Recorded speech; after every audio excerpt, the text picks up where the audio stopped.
খুব সহজে একটা রেসিপি শেয়ার করব, সাথে একটা গুড নিউজ দিব আপনাদেরকে। যদি গুড নিউজটা শুনতে চান তাহলে অবশ্যই ভিডিও শেষ পর্যন্ত থাকতে হবে। আসসালামু আলাইকুম সবাইকে।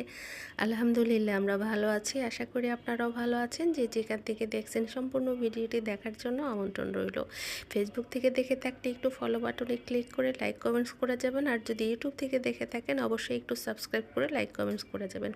আপনাদের একটু ফলো সাবস্ক্রাইব করে দেওয়া, লাইক কমেন্টস করে দেওয়া কিন্তু আমার জন্য অনেক বেশি প্রয়োজন, উপকারী। আমার স্বপ্ন পূরণ হতে পারে। আপনার দ্বারা না হয় আমার একটা স্বপ্ন পূরণ হলো, কি এমন ক্ষতি হবে আপনার, তাই বলুন তো। যাই হোক, এখানে যে রেসিপিটা আমি শেয়ার করতেছি, আসলে মাঝে মাঝে রুটি খেতে খেতে খুব বোর ফিল করি, বা খুব বেশি ভাজা পোড়া খেতে গেলে দেখা যায় যে গ্যাসের প্রবলেম হয়। তো আমি এই খুব সহজ রেসিপিটা আমি মাঝে মধ্যেই খাই, আমার কাছে ভীষণ ভালো লাগে, তাই ভাবলাম যে আপনাদের সাথেও একটু শেয়ার করি। এখানে আমি একটা ডিম, 1.5 টেবিল চামচ পরিমাণ আটা অথবা ময়দা যে কোনোটাই দেওয়া যাবে, এমনকি এখানে বেসনও কিন্তু ব্যবহার করা যেতে পারে।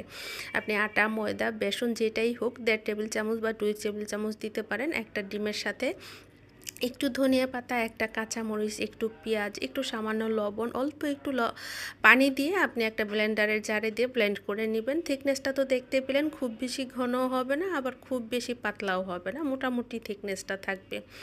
আর মোটামুটি আমরা যারা চাপটি খাই মোটামুটি সবাই কিন্তু জানি যে থিকনেসটা এগুলি কী হয়। অ্যাকচুয়ালি এটা না চাপটি না রুটি, এটার কোনো নাম আমি দিতে পারবো না, এটা একেবারেই আমার মন গড়া জিনিস। বাট এটার যে পেঁয়াজ, কাঁচামরিচ আর ধনিয়া পাতার ফ্লেভার, বিশ্বাস করেন এটা খেতে কিন্তু আর কিছুই লাগে না। অ্যাটলিস্ট আমি আর কিছুই লাগে না, সাথে 1 কাপ চা হলেই চলে। যাই হোক, এখন আপনাদের সাথে যে গুড নিউজটা সেটা শেয়ার করব, তার আগে কিছু কথা বলে নিই। সেটা হচ্ছে, আমি যখন ফেসবুক পেজটা ওপেন করি আমার তখন ধারণা ছিল আমি কি পারবো কি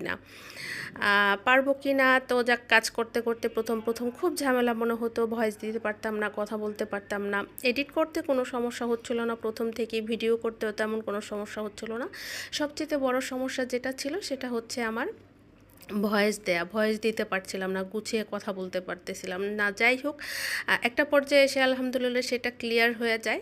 একটা পর্যায়ে এসে কিছুদিন কাজ করতে করতে এটা একদমই মানে আমার কাছে মনে হয় যে ইজি হয়ে যায়। এরপরে আগে ইউটিউবে কাজ করাটাকেও ভয় পেয়েছিলাম, এরপরে ইউটিউবেও শুরু করি আলহামদুলিল্লাহ।